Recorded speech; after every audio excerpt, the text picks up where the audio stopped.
The wind was cold that night, sharp like broken glass. The sky above the mining colony was dark, filled with black smoke from the factories. Rain fell slowly, tapping on the metal roofs of the buildings like quiet footsteps. Jared, a human mechanic, walked home late after fixing a broken mining drill. His coat was wet, his boots heavy with mud. He lived alone in the junkyard district, far from the main colony where the poor and unwanted stayed. He liked it that way.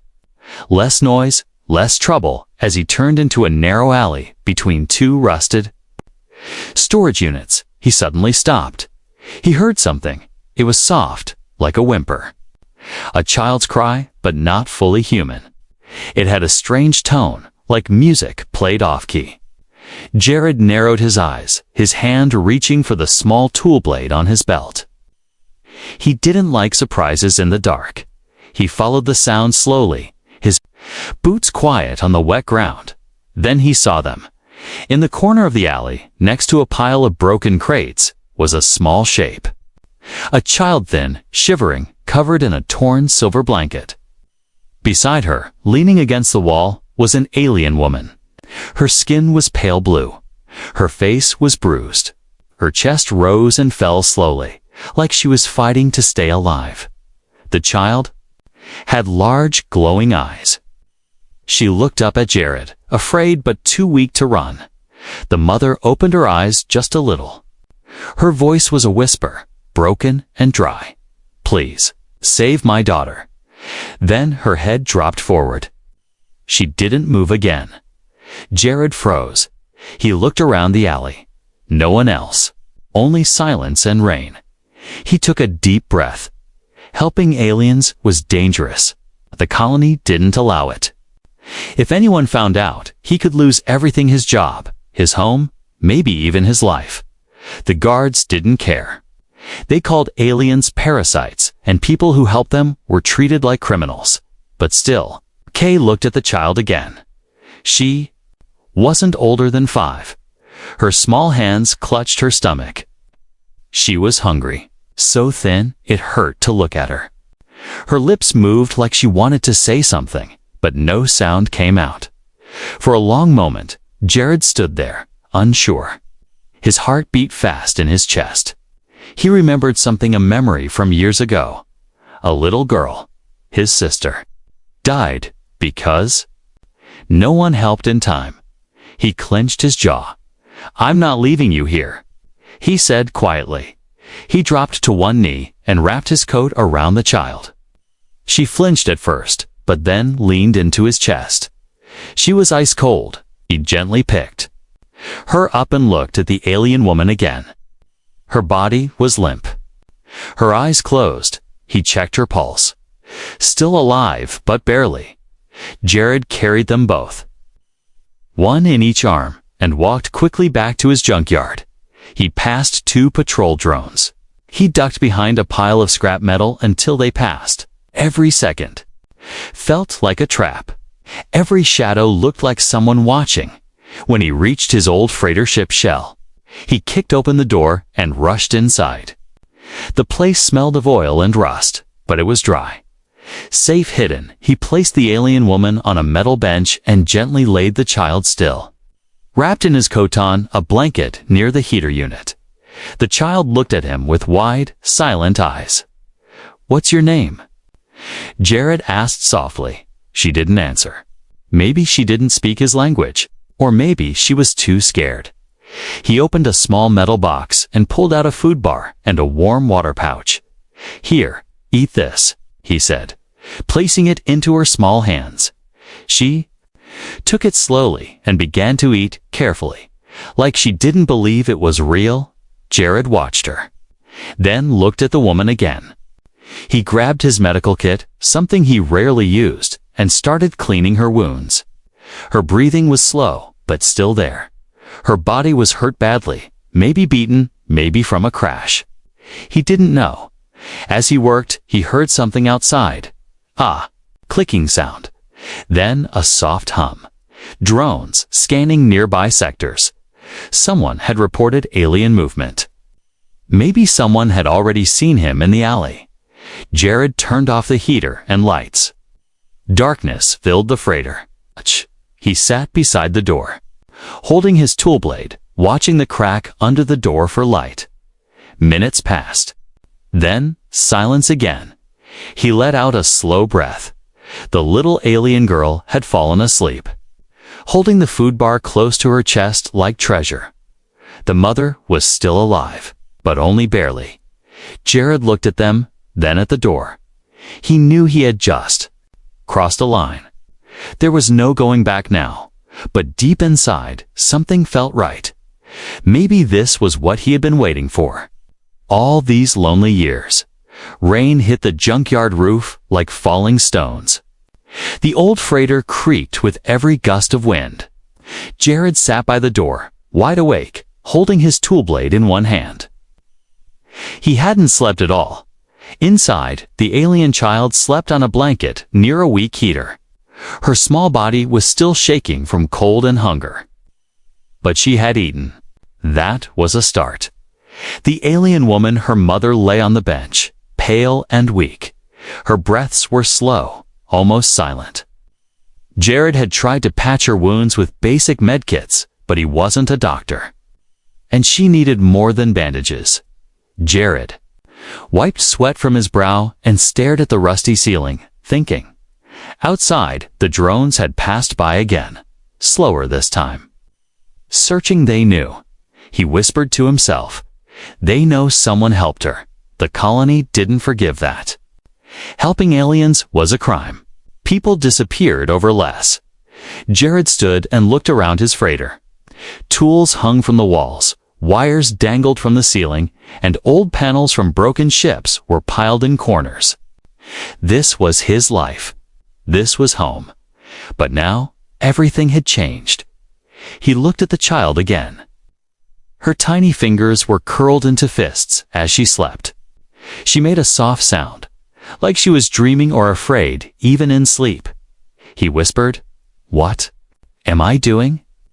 But deep down, he knew the answer. He couldn't let her die. He grabbed an old box from a shelf. Inside were 2 small energy packs, a flare gun, and an outdated communicator. He used the last signal chip he had to send a coded message. The message was short. Need help? Urgent. 1 adult injured. 1 child. No time. Then he waited. The communicator blinked red signal. Sent. Now came the hard part. Waiting. Hours passed. The sun never really rose on the colony. Just a dull orange glow behind black clouds. The air smelled of rust, smoke, and wet dirt. Jared gave the child a second food bar when she woke. She looked at him quietly, her glowing eyes full of questions she couldn't ask. "Do you understand?" "Me?" he said. She stared. He tried again, slower, pointing to himself. "I'm Jared," he said, tapping his chest. Then he pointed to her. "You?" She looked down, holding the coat closer to herself. After a long pause, she said in a quiet, soft voice, "Luma." Jared smiled gently. "Luma. Okay. That's a nice name." She didn't smile back. But she didn't look away either. The door creaked. Jared turned fast, tool blade in hand. But it wasn't a guard. It was a shadow. A small figure in a black cloak stepped inside quiet. As a whisper, Jared relaxed slightly. "Yana," he said, voice low. Yana was an ex-polite and smuggler. She had scars on her face, a fake eye, and a sharp mind. She looked at Jared, then at the alien mother and the child. "You really did it this time." She said, "They'll die if I don't help." Jared replied. Yana walked closer and examined the alien woman. "She's dying." She said flatly, "I know, I can get her medicine." "Maybe, it's risky." Jared nodded. "How risky?" Yana tilted her head. "Military meds, locked up tight. I'd have to steal them from a patrol clinic." Jared sighed. "Can you do it?" Yana didn't answer right away. She looked at Luma. The little girl didn't move, but she was watching. "Fine," Yana said. "But after this, I'm out. No favors, no calls. You understand?" Jared nodded. "I understand." Yana slipped back out the door and disappeared into the mist. Jared turned back to Luma.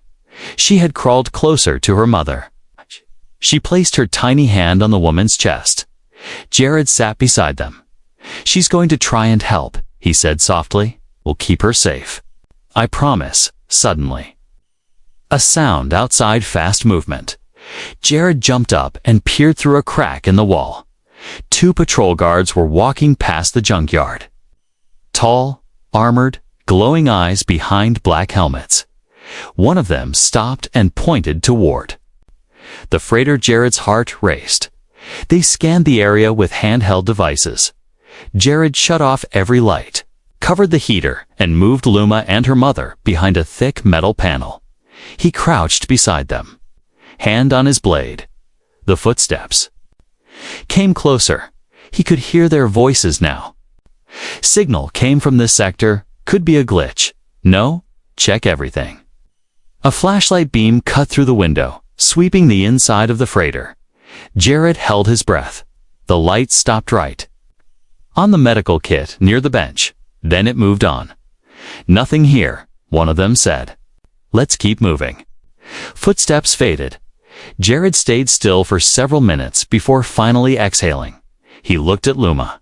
She was shaking, holding tightly to her mother's hand. He reached over and gently placed his hand over hers. "You're safe," he whispered.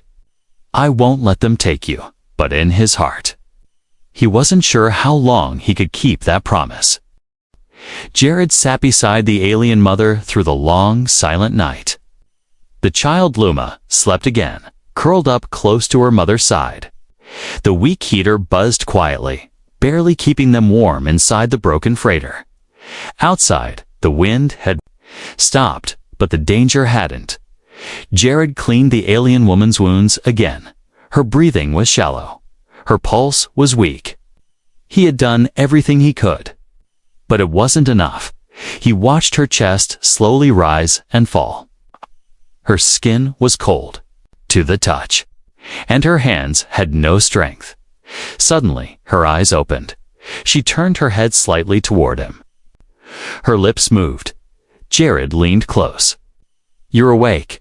Her voice was dry and rough, like wind over sand. "She's safe?" the alien woman asked. Jared nodded. "Yes, she's here." "She's okay." The woman blinked slowly. Her eyes filled with tears. "Q," she whispered. Jared gave her a small sip of warm water.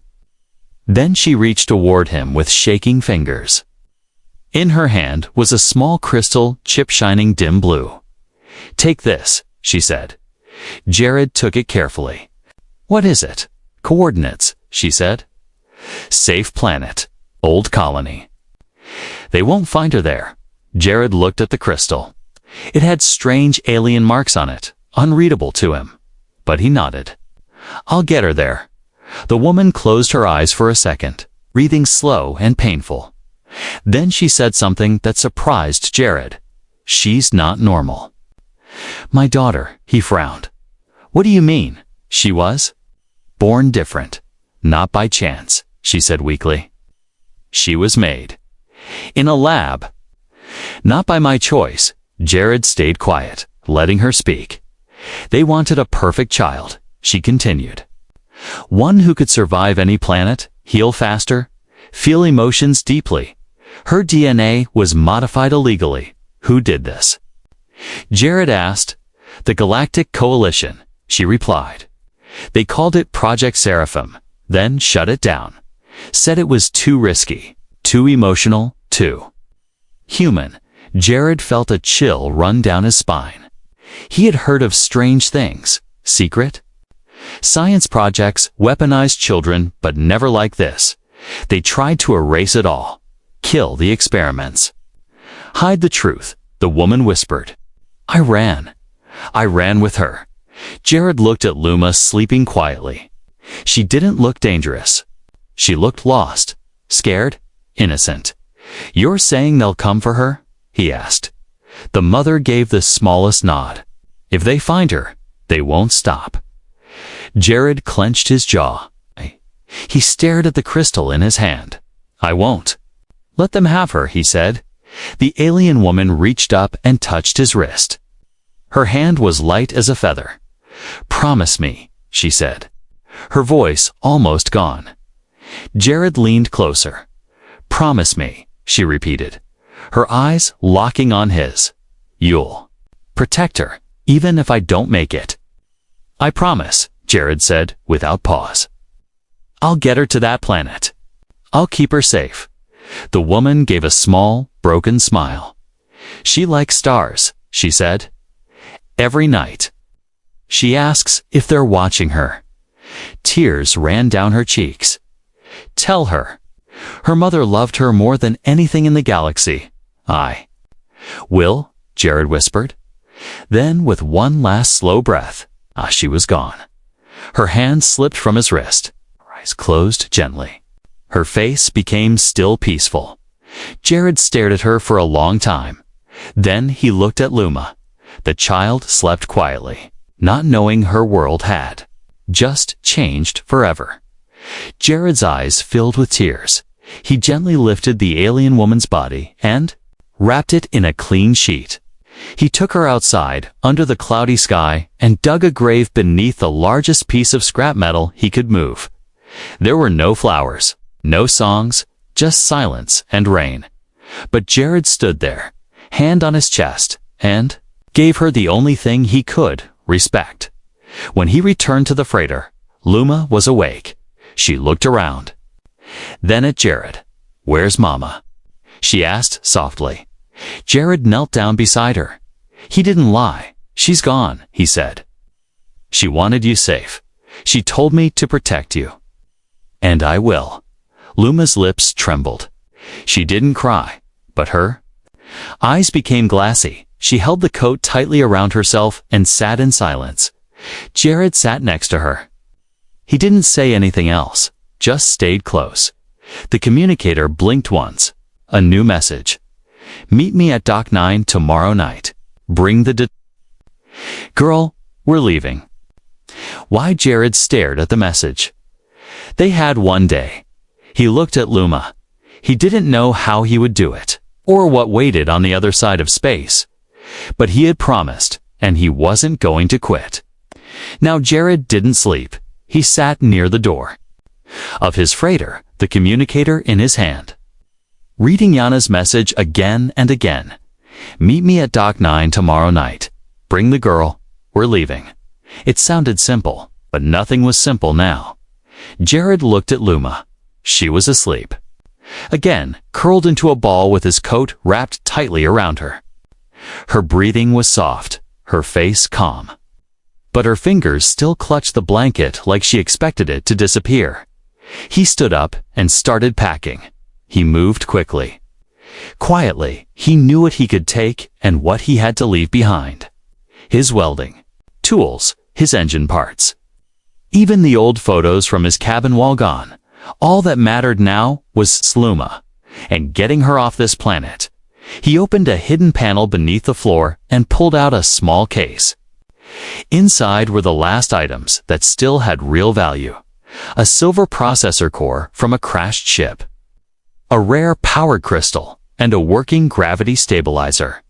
Black market traders would fight for them. Jared packed them carefully. He would use them to pay Yana. That was the price. By morning, the colony streets were tense. Patrols had doubled. Hover drones moved in slow loops above rooftops. Loudspeakers repeated the same message every hour. Alien sympathizers will be punished. Report any suspicious activity. Jared kept his head down as he moved through the Send Market District. He wore a long brown cloak with a hood, hiding his face.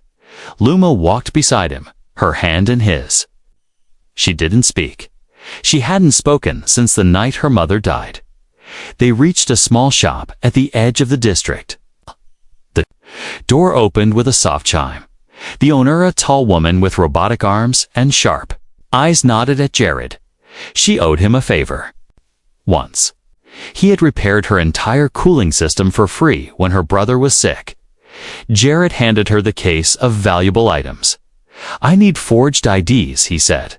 "One human, one alien child. For tonight." The woman looked at the case.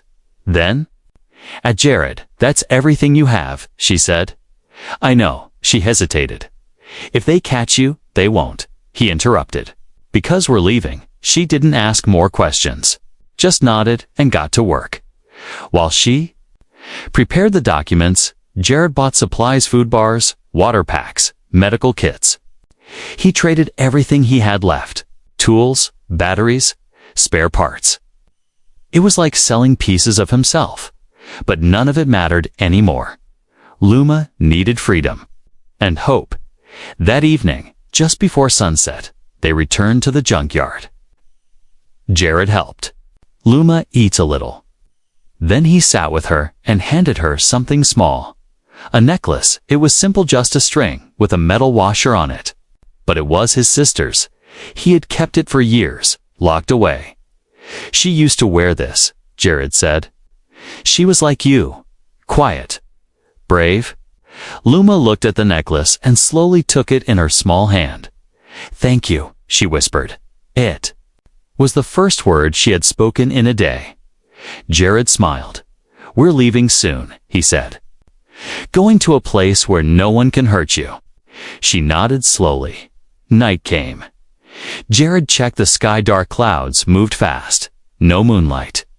That was good. The darker, the better. He and Luma left the junkyard, moving through the alleyways and old tunnels. Jared knew every corner of the lower sector. He had lived here for years. It was home. Now it was a trap. Every sound made him flinch. Every footstep behind them felt like a hunter. They reached the edge of the cargo zone. Dock 9 was just ahead. Suddenly, Jared pulled Luma into the shadows. Two guards walked past. One of them said, "Still no sign of him." But the girl was seen with a mechanic in Sector 3. "They'll catch him. It's just a matter of time," the other replied. Jared held his breath. After they passed, he whispered, "Almost there." They crept closer to the dock. Dock-9 was hidden behind two old shipping cranes.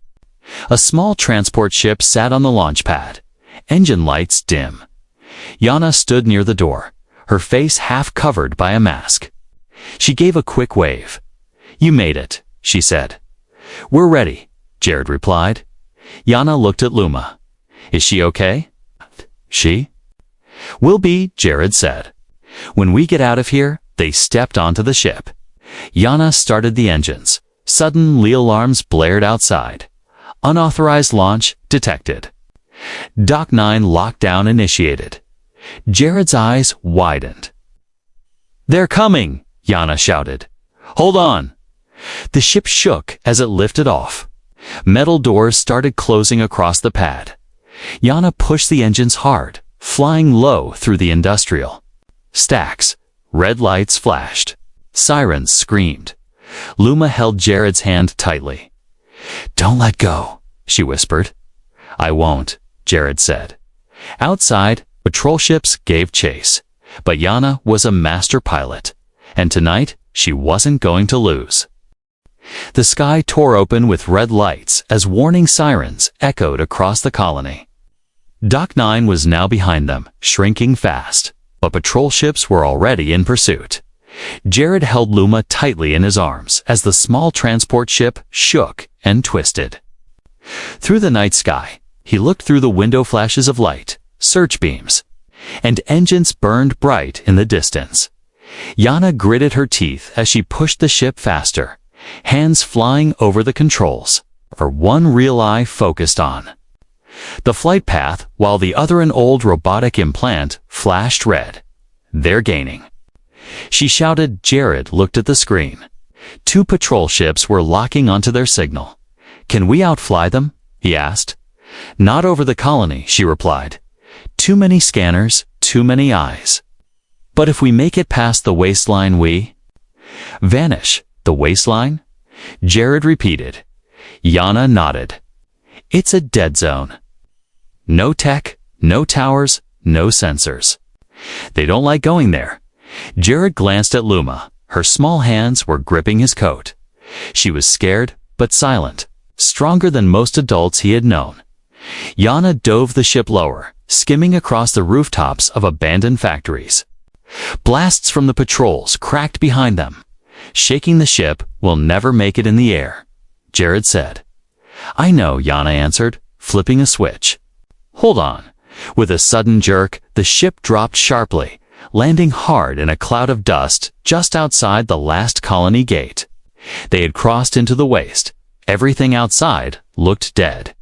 Old machines half buried in sand, rusted towers, black hills, and broken roads. This was the desert of forgotten things. On foot from here, Yana said, grabbing a small pack. Where's the launch point? Jared asked. Old mining crater, 15 miles west. We get there before sunrise. We're clear. They stepped. Out of the ship, the air was dry and sharp. The ground cracked beneath their boots. Jared carried Luma in his arms. She was too weak to walk far. Her head rested on his shoulder, her eyes half closed. Yana moved ahead, scanning the sky. They won't stop. They'll come after us on foot, or worse, they'll send drones. Then we don't stop either. Jared said. The wind howled across the waste. Their path led them through rusted ruins and hills of metal bones. The silence here was strange. No birds, no people. Only the sound of their own steps and Jared's labored breathing. After an hour, they heard the first sound. A low buzz growing louder. Drones. Yana yelled. They ducked behind a broken transport pod as two black drones zipped overhead. Red lights scanned the ground like hunting eyes. Jared pulled Luma close and stayed still. The drones passed, but not for long. Yana looked at Jared. They'll come back, he nodded. Keep going. They ran. Jared's legs started to ache. An old injury from years ago, he had fallen from a tower during a repair job. The pain returned now, worse with every step. But he didn't stop. He COULDN single quotes behind them. The sky lit up. Again, patrols had landed. Soldiers were moving fast, armed and ready. They're closing in, Yana warned. We need to split. I'll draw them away. You get to the launch point. No? Jared said. Not alone. I'm faster, she said. And I've done this before. She pulled a flare from her belt, lit it, and threw it far to the side. The red flame burned bright. Then she ran in the opposite direction, shouting and firing in two. The air the soldiers changed course. Jared turned and limped west, carrying Luma through the dust and darkness. The sky was turning pale. Sunrise was near. He reached the edge of the crater just as his legs gave out. He fell to his knees, panting, holding Luma tightly.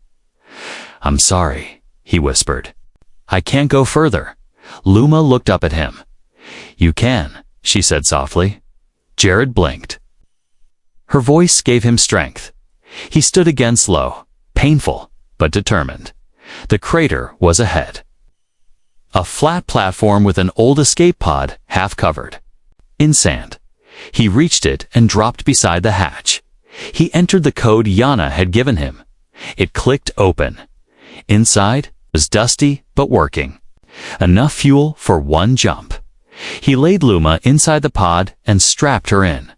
She looked at him, tears in her eyes. You're not coming, she asked. Jared shook his head. Only one seat. They'll be here soon. I have to lead them away. No, she said. He placed the crystal chip in her hand. Go where your mother wanted. Be safe. Live. Luma shook her head, crying. I want you to come too. Jared smiled sadly. Your mother saved you. Now it's my turn. He closed the hatch. She screamed his name as the pod lifted. Jared watched.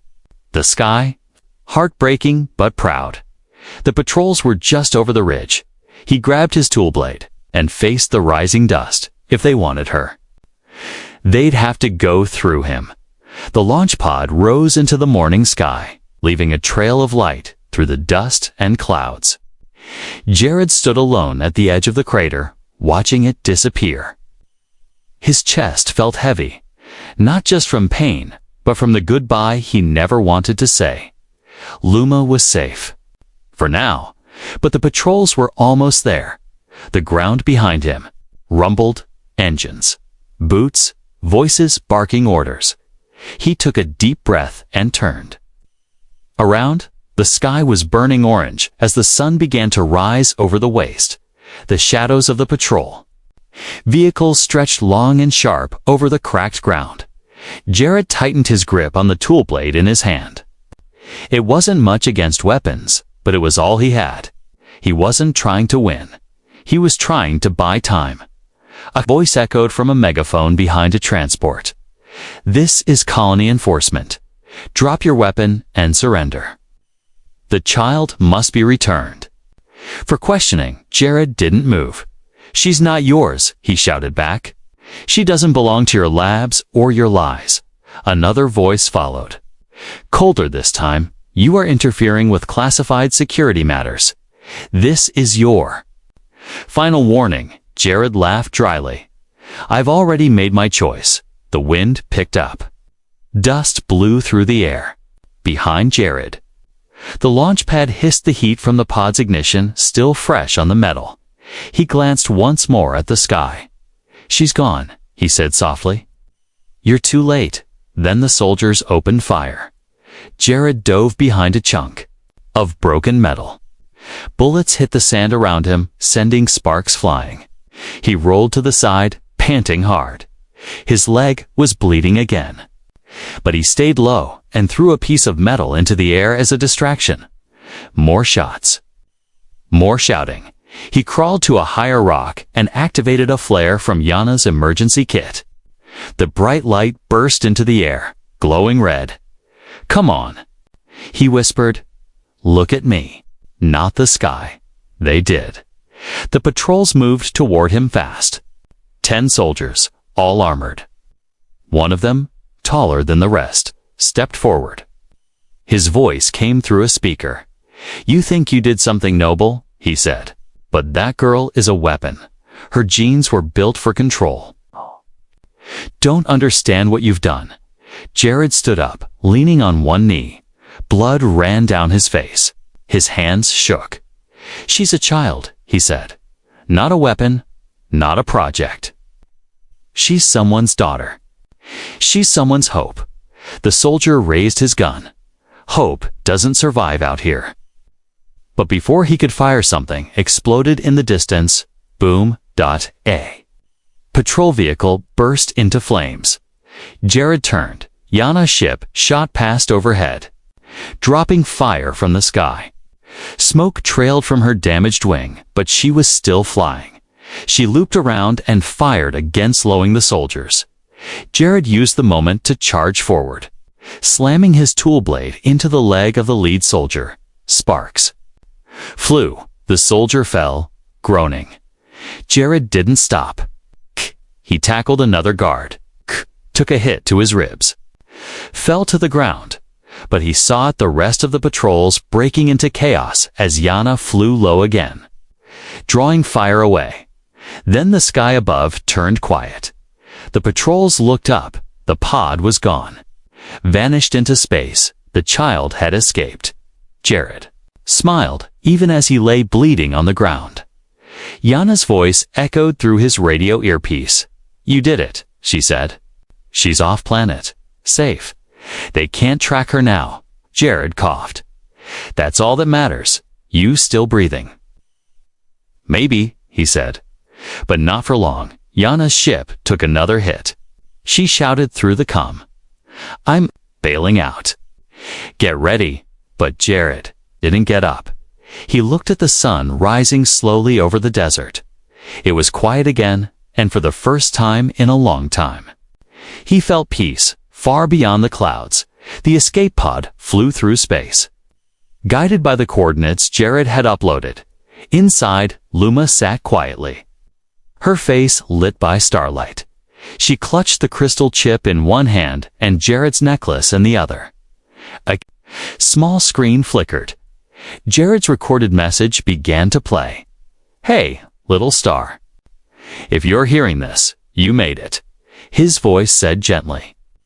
"I'm not there with you, but I'm proud of you." Tears slid down her cheeks. "Live your life. Be strong. Be kind. Be free." "That's what your mother wanted. And that's what I wanted to." The message ended. Luma wiped her face and looked out the window. Stars danced like fireflies all around her. She didn't know what waited ahead, but she knew she wasn't alone. Not in her heart, not ever. The stars were brighter here. Luma stood barefoot in the soft white sand of a quiet valley, looking up at the night sky. Above her, 3 moons floated in the air, glowing like paper lanterns. The wind smelled like sweet flowers, and the trees whispered gentle songs in a language she didn't understand but liked. This was New Haven, the planet her mother had told Jared about. The place of safety, it was a hidden world, not on any map. Long ago, it was a forgotten farming colony. Now, it was home to those who needed a second chance. Alien families, lost children, humans who had left the war behind. All living together, Luma had been welcomed with kindness. No one asked hard questions. No one looked at her like she was a threat. They called her Little Star after her first night there, because she had arrived in a glowing pod alone from the edge of space, and because she always looked at the sky, even now. She held the small necklace Jared gave her close to her chest. The crystal chip was hidden in a small pouch around her neck. She didn't speak much, but when she did, her words were clear, strong, kind. The woman who took care of Helena. An old alien teacher often said, "There's more in that child than people know." Luma learned fast. She helped in the garden. She listened to the stories the old ones told at night. But every evening, she returned to the hill outside the village to sit alone. She waited for the stars. One evening, as the sun dipped low behind the green hills, Ina joined her. "You always look up," Ina said gently. Luma nodded. "He's up there somewhere." Ina sat beside her. "The human who saved you." Luma nodded again. "Jared," she said softly. "He kept his promise, even when it hurt." Ina looked at her with quiet eyes. "And you carry that promise now." Luma looked down at the necklace. "I miss him," she whispered. "I know Anna said, he is with you." Here, she touched Luma's chest, and here, she touched the crystal chip pouch. Luma looked away. "I want to help people. Like he did, you will," Anna said. "But first, you must grow. And one day you'll know when it's time." Years passed. Luma grew stronger, taller. Her tear shimmered in the sun, and her eyes still held that soft glow. The small girl who once trembled in Jared's arms was now a young woman who walked with calm steps and quiet strength. One day, as she helped a sick child in the clinic, her hands began to glow faintly. A warm, golden light. The child stopped. Coughing, the light faded. The elder healers stared in silence. Luma blinked. "Did I do that?" Ina stepped forward. "You did," she whispered. From that day on, they knew Luma was not just different. She was special. Her mother's words had been true. Her DNA was not ordinary, but what others had called a weapon, New Haven called a gift. She began to understand her abilities. She could sense pain, calm fear, see light where others saw darkness. But she never used it for pride, only for help, only for kindness. And every time she helped someone, she remembered Jared's voice. "Live your life, be kind, be strong." One evening, many years later, Luma returned to the hill. She was grown now. A young adult with soft strength and eyes full of memory. She sat in the sand with the wind around her and looked at the sky. She held the necklace in her hand and whispered, "I'm still here, Jared. I kept the promise. I'm not done yet, eh?" Small screen flickered on beside her. It was the old pod console long broken, but she had fixed it. Jared's message played once more. "If you're hearing this, you made it." Luma closed her eyes. She smiled through her tears. "Yes," she said quietly. "I made it." Then she stood. A group of children waited near the village gate. They had heard of her stories, of the human who didn't quit, of the journey through fire and sky. They wanted to learn, and Luma was ready to teach as she walked. Back down the hill, the stars above blinked gently, like they were proud of her too. She was no longer alone. She was a light now. For others, the little star had survived, and her light was just beginning to shine.